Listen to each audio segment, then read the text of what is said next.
we begin with a definition. Let f from a to r be a function. We say f is continuous if, as to be expected, f is continuous at each point x in A. So a function that is continuous at each point of the set is known as a continuous function. Now what we want to do is, we want to consider functions that are globally continuous. That means throughout their domain A. At every point in their domain they are continuous, and I want to see whether I can characterize this in some way. So to do that, first let me state a proposition.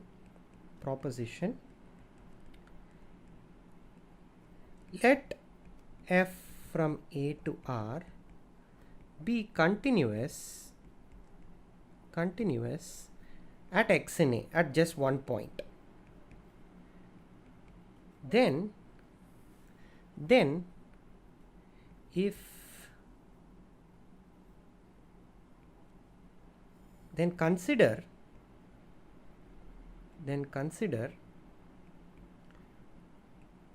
consider b f of x epsilon. So consider a ball of radius epsilon around the point f of x. We can find, or rather let me, instead of writing consider, then for each ball,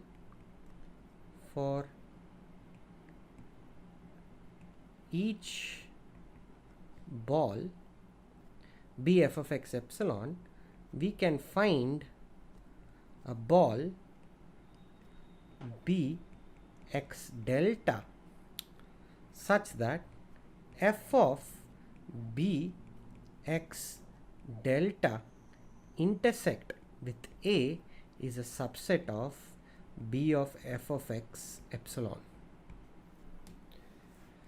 Look at the point f of x, consider a ball b of f of x epsilon. We can find a ball bx delta, of course delta greater than 0, such that f of bx delta intersect A is contained in b of f of x epsilon. Again, here also let me just mention epsilon is also greater than 0. Proof. This is just a highly complicated way of stating the epsilon delta criterion, right? Think.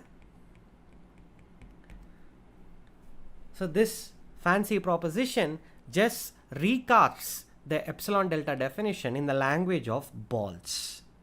Now, why is this recast into the language of balls useful?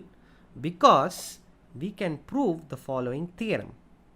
The importance of this theorem will not be clear to you until you do a course in topology, but since this is so important, I am stating it now. Let f from AB, now I am fixing an open set, to R be a function. Then f is continuous if and only if for each open set U subset of R, the inverse image f inverse of U, just recall this is nothing but x in AB such that f of x is an element of U. This is the pre-image or the inverse image. Please again do not confuse this with the inverse of a function. This is going to be a set. F inverse of U is an open set. Okay. Let's prove this theorem. Proof.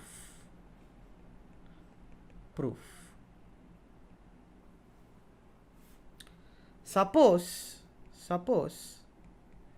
f is continuous.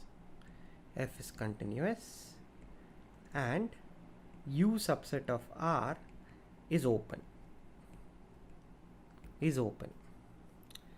If F inverse U is the empty set, this is a reasonable possibility.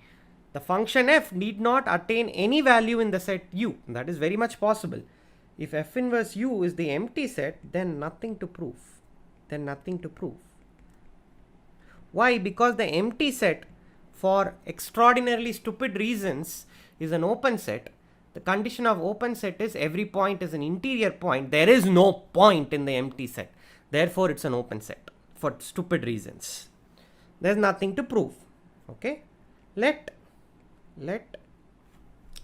X be an element of F inverse U. We are assuming now that F inverse U is a non-empty set. Suffices to show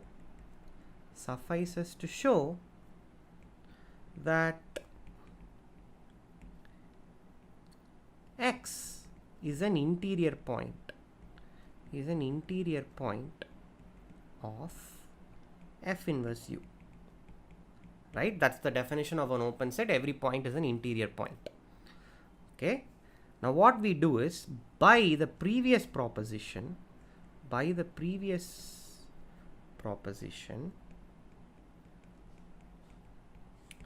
if we choose epsilon greater than 0 such that B epsilon wrong notation, B f of x epsilon is contained in U, which we can do because f of x is an element of U and U is an open set. Then we can find delta greater than 0 such that f of B x delta intersect A, not A, the notation changed in this particular theorem, intersect the open interval AB is a subset of B f of x epsilon. Right? This is exactly what the previous proposition said. F of bx delta intersect A is subset of B of fx epsilon. Right? Note that this is contained in U. That's how we chose our epsilon. We chose our epsilon in such a manner that B of f of x epsilon is contained in U. But since AB itself is open, we can shrink delta to ensure Bx delta is contained in the open set AB. This can be done. Once you do that, what we get is Bx delta intersect AB. Well, no shock here, it's just Bx delta, because we have shrunk delta to assume that Bx delta is contained in AB. Now, immediately this plus this gives f of Bx delta is contained in B of f of x epsilon is contained in U. Right? But this means B of x delta is a subset of f inverse U. In other words, x is an interior point. Hence, x is an interior point of f inverse U. And we are done.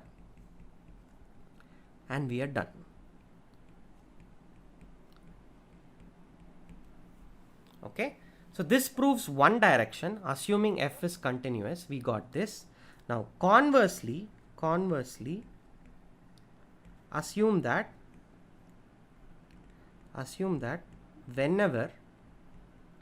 U subset of R is open, we have F inverse U to be open.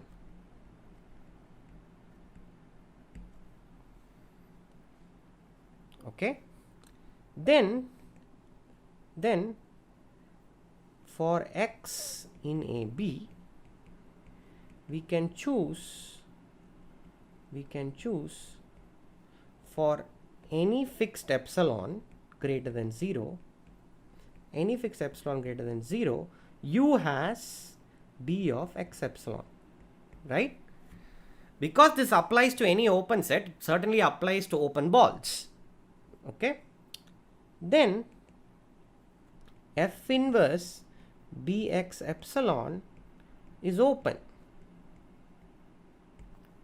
In other words, sorry, not X epsilon, sorry about this, F of X epsilon.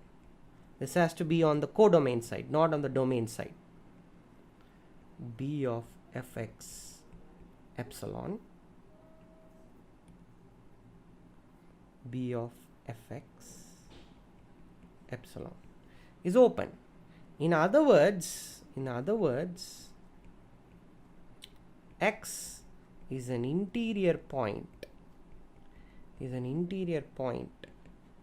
of F inverse B F of X epsilon.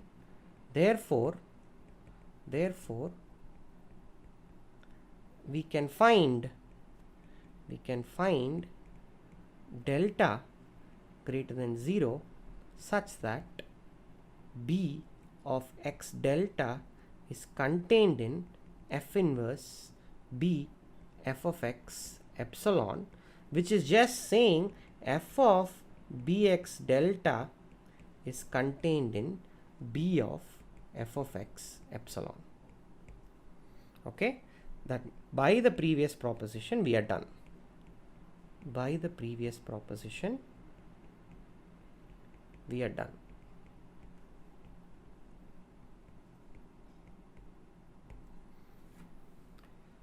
So what does this say? This theorem says that if you are starting with a function from an open interval, then the function f is continuous if and only if it pulls back open sets in R to open sets. Okay.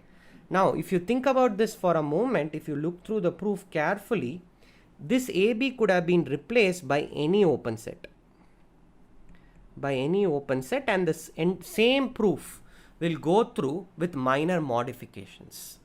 Please think about that. Okay, so let me just mention that this is called the topological categorization of continuity. Topological characterization of continuity. Okay, this is a course on real analysis, and you have just watched the module on global continuity and open sets.